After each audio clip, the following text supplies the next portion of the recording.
भाई चलेंगे केजरीवाल साहब को जगाने जाएंगे। केजरीवाल केजरीवाल केजरीवाल केजरीवाल सीएनजी में सब्सिडी नहीं है, हम लेके जा रहे हैं। केजरीवाल सीएनजी दाम सीएनजी दाम सीएनजी दाम ये लोग एकत्रित हुए हैं और ये वही लोग हैं जो आपको हीरो बनाते थे। मुझे उम्मीद है आप इनसे मिलेंगे, इनकी मांगों को पूरा करेंगे। इनके दर्द पर आप जरूर कुछ ना कुछ राहत का मरहम लगाएंगे, ये मैं कहना चाहता हूँ।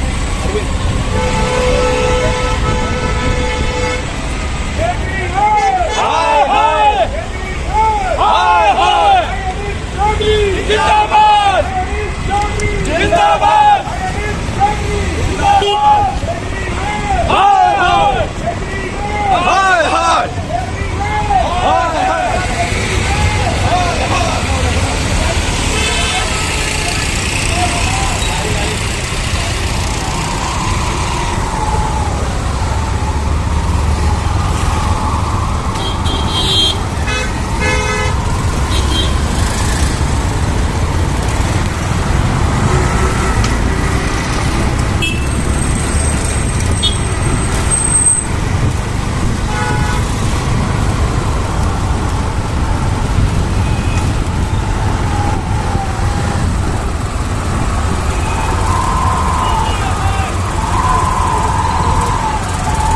मैं आज यहाँ ITO पर हूँ और ये पावर ग्रिड का एक ऑफिस है, उसके बाहर भारी तादाद में दिल्ली के ऑटो चालक, टैक्सी चालक, ट्रक चालकों के प्रतिनिधि यहाँ एकत्रित हुए हैं।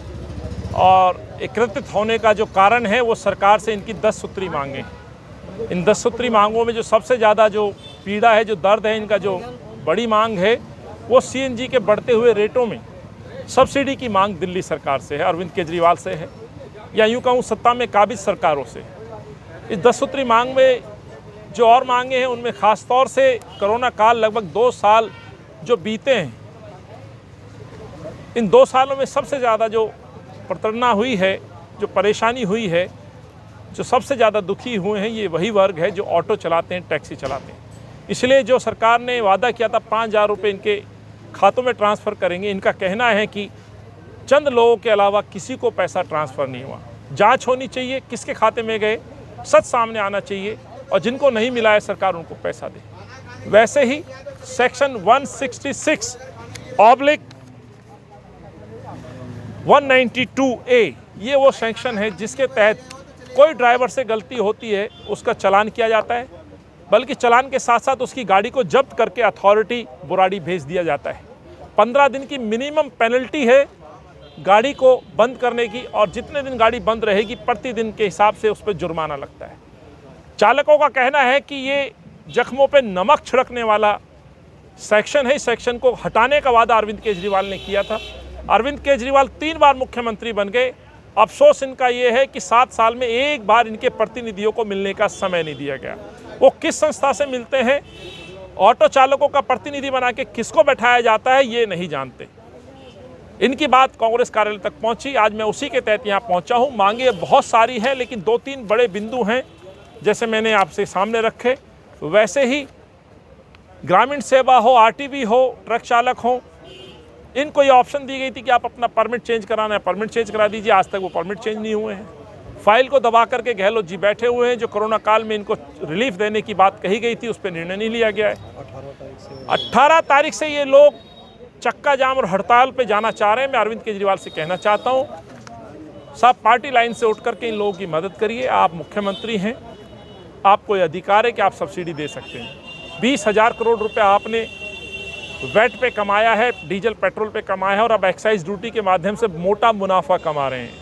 बल्कि इन्हीं की जेब से पैसे निकाल रहे हैं टैक्स के रूप में। जो गाड़ी समय पे फिटनेस नहीं करा पाती है उन पे भारी जो है आप पेनल्टी लगा रहे हैं, आप भारी जुर्माना कर रहे हैं। ड्राइवर पे 10-10, 15-15 हज़ार रुपये की जुर्माने की जा रहे हैं। एक ऑटो चालक यदि 15,000 रुपये जुर्माना भरेगा, साल में 3-4 भी चालान होंगे तो माफ़ करिएगा, वो अपने गरीब घर को चलाने के लिए साथ अपने बच्चों को 2 वक्त की रोटी ना दे पाए। इसीलिए हम यहाँ आए हैं और समर्थन देने पूरी तरह से कांग्रेस पार्टी, तमाम इन यूनियन के जो प्रतिनिधि हैं मैं कहना चाहता हूं उनके साथ खड़ी है, जिसमें के Congress transport union, taxi auto rickshaw driver संघर्ष समिति है, दिल्ली ऑटो रिक्शा संघ, दिल्ली प्रदेश टैक्सी यूनियन, भारतीय प्राइवेट ट्रांसपोर्ट मजदूर संघ, स्कूल ट्रांसपोर्ट एकता यूनियन, दिल्ली ऑटो समाज वेलफेयर एसोसिएशन, सर्वोदय ड्राइवर जो स्कूलों के अंदर बसें चलाते हैं वो भी हैं, एनसीआर की टैक्सी यूनियन है, प्रत्यनशील ऑटो ड्राइवर समिति है, राष्ट्रवादी ऑटो, राष्ट्रीय राजधानी तिपहिया चालक, एक्सपर्ट ड्राइवर, लगभग 13 संस्थाएं हैं जो इस चक्का जाम की घोषणा कर रहे हैं। इस चक्का जाम से दिल्ली को बचाइए, आम जनमानस को भी बचाइए। ये तभी हो सकता है जब आप इनकी सुनवाई करें, इनसे मिलें, इनके दर्द को बांटें और इनके जख्मों पर नमक छिड़कने की बजाय मरहम लगाएं। यही मैं कहना चाहता हूँ। महंगाई की इस मार के अंदर सबसे ज़्यादा जरूरत यदि किसी वर्ग को है तो इन गरीब लोगों को, यही मैं कहना चाहता हूँ। धन्यवाद। केजरीवाल सरकार, केजरीवाल सरकार, जो सरकार रोजी रोटी दे न सके।